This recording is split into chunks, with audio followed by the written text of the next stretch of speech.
Nós precisamos então discutir como é que nós vamos criar trabalho para o povo brasileiro. Como é que nós vamos criar trabalho para as mulheres e para os homens? Vão ter casa para morar e vão viver uma vida digna. Como é que a gente vai responder isso? Então eu queria dizer para vocês que eu não sei como fazer. A única coisa que eu sei é que eu estou voltando a concorrer a uma eleição presidencial. A profissão mais honesta é a do político. Sabe por quê? Porque todo ano, por mais ladrão que ele seja, ele tem que ir para a rua, encarar o povo e pedir voto.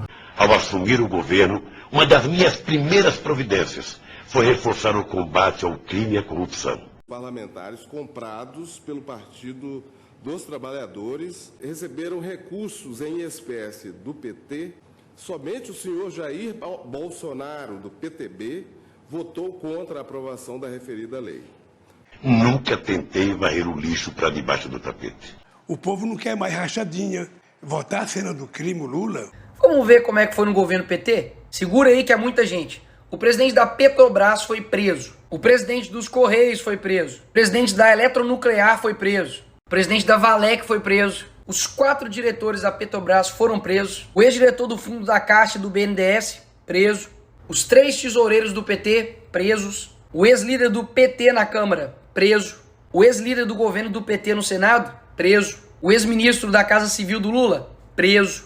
Ex-ministro da Fazenda do Lula, preso. Ex-presidente da Câmara dos Deputados pelo PT, preso. E claro, o chefe da quadrilha também, preso. Eu te pergunto, essa galera toda roubando dinheiro, sendo presa, você tem a cara de pau dizer que esses 242 bilhões de reais não foram desviados, mas sim colocados para o Brasil? Só se for igual o ex-ministro do Lula aqui, colocou realmente no Brasil. Mas foi dentro de mala, né? Eu tenho consciência o que esse povo está passando. Então devolve o que você roubou, seu pilantra.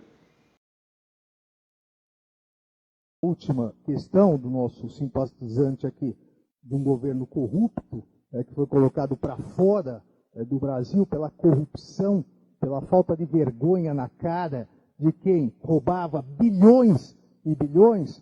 Se, ao invés de roubar bilhões, tivesse investido na segurança, se ao invés de desviar dinheiro para construir porto em Cuba, tivessem investido em presídio, nós estaríamos muito melhor. Obrigado.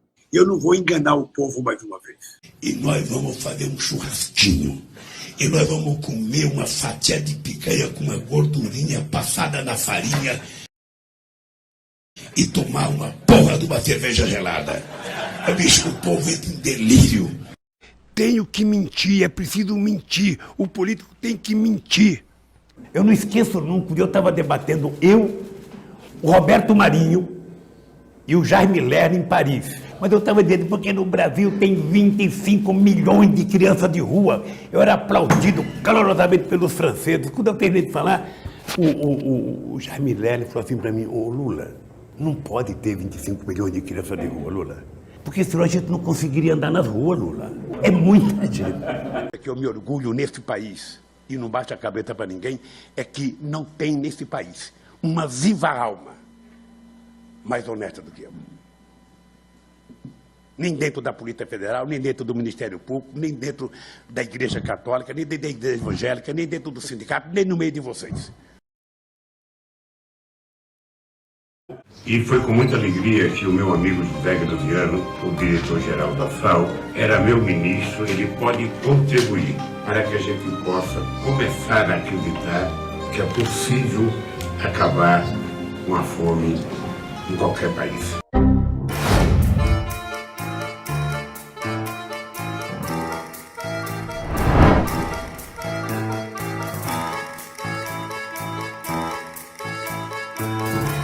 Se o cara perguntasse a fonte, a gente não tinha, mas a gente tinha tanto número. Tenho que mentir, é preciso mentir. O político tem que mentir. Aceitar Alckmin depois das trocas de acusações pesadas que os senhores fizeram ao longo de alguns anos, não? Você tem que ver que sujeito esperto Não tem vaia e habilidoso. As urnas condenarão Lula, meus amigos, por ter sido o grande responsável de uma década perdida, por ter sucateado a nossa saúde, pela destruição da Petrobras, por obras inacabadas e abandonadas, pelos 15 milhões de empregos perdidos. Lula será condenado nas urnas pela maior recessão da nossa história. Ele foi aplaudido de pé. Tenho que mentir, é preciso mentir. O político tem que mentir. Isto foi se deteriorando já no seu segundo mandato. As propostas, são os números, eu não vou brigar com o IBGE. Mas me dê os números. Não, os números são. O senhor passou de 3,5% de superávit primário para um déficit de 4,5% ao final do governo Dilma. Não é verdade. Essa não é verdade.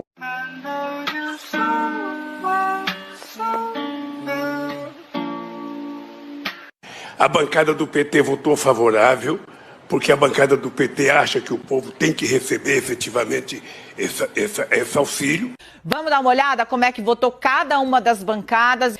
PT entregou 44 votos não, quem também não foi é voto contrário, então 100% do PT contra a PEC. Outro dia eu fui numa reunião e eu perguntei para um fazendeiro, eu falei o seguinte, eu queria que você me dissesse qual foi a terra produtiva que o Sem Terra invadiu.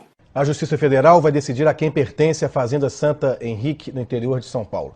Ela foi invadida há uma semana por militantes do MST que destruíram milhares de pés de laranja. Durante a invasão, os integrantes do movimento usaram um trator para destruir parte da plantação. Trabalhadores rurais sem terra que participam da marcha pela reforma agrária destruíram laboratórios da Universidade Federal de Alagoas. Os vândalos usaram foices para acabar com uma pesquisa de quase um ano para o desenvolvimento de novas variedades de cana-de-açúcar. Projetos de mestrado e doutorado também foram comprometidos. O MST está fazendo uma coisa extraordinária. Qual ideologia você quer para você?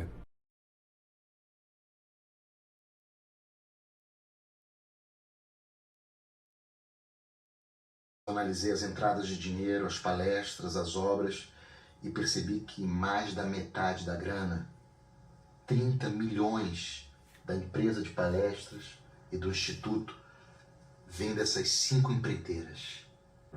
O Lula fez uma palestra em Angola, paga pelo Odebrecht, que depois construiu uma hidrelétrica com 1,5 bi financiado pelo BNDES. Fez uma palestra em Cuba, também paga pelo Odebrecht, que depois construiu o Porto de Mariel. E o BNDES financiou. Lula vai à República Dominicana, Odebrecht paga. 6 meses depois, o BNDES libera. Argentina, Peru, Gana, a história era sempre a mesma. Palestra, Odebrecht, BNDES. O PT é uma organização criminosa que nasceu para roubar o Brasil e que o Lula, por ser a figura mais importante desse partido, o Lula é o chefe. Acertou, miserável.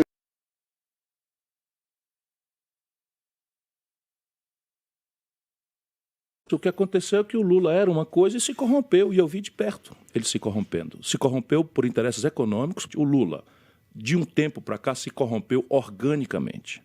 Sabe, não dá para fazer de conta que ele não se corrompeu organicamente. O patrimônio pessoal do Lula não se explica. O Lula hoje está agarrado com Gedel Vieira Lima, aquele dos 51 milhões na mala de dinheiro na Bahia. Hoje está agarrado com Eunício Oliveira, R$1 bilhão de contratos sem licitação na Petrobras. Hoje está com Renan Calheiros, toda a esculhambação da Transpetro. Percebe? Não mudou nada. Pelo contrário, ele hoje está seguro de que o crime compensa. Se o Brasil elege um cara desse, sem nem sequer obrigá-lo a se explicar, nós não teremos mais nem a menor moral nessa geração para ensinar para a juventude, para os nossos filhos, para o nosso neto, que o crime não compensa. É verdade. Nós estaremos ensinando para todo mundo que o crime compensa. O presidente Luiz Inácio Lula da Silva se entregou às 6h42 da tarde à Polícia Federal. Ele começa a cumprir a sua pena por corrupção passiva e lavagem. Se as minhas palavras estão te impedindo de fazer a escolha certa, eu, humildemente, te peço perdão. Posso nem sempre usar as palavras certas, mas o que eu desejo é o mesmo que você.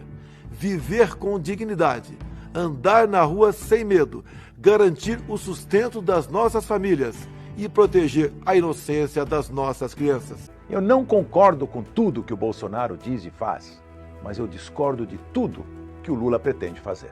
Se nós votarmos em alguém que foi condenado em 3 instâncias e apenas se tornou candidato graças à anulação da sua condenação por firulas jurídicas e que claramente não foi absolvido dos seus crimes, será muito difícil olhar para os nossos filhos e netos de cabeça erguida. Mais importante que uma eleição é o risco de comprometermos o juízo de valor de toda uma geração. Não podemos fazer isso e depois tentarmos viver e trabalhar normalmente como se nada tivesse acontecido. Como cidadãos e como empresários, temos de dar exemplo e garantir que a honestidade prevaleça como valor maior.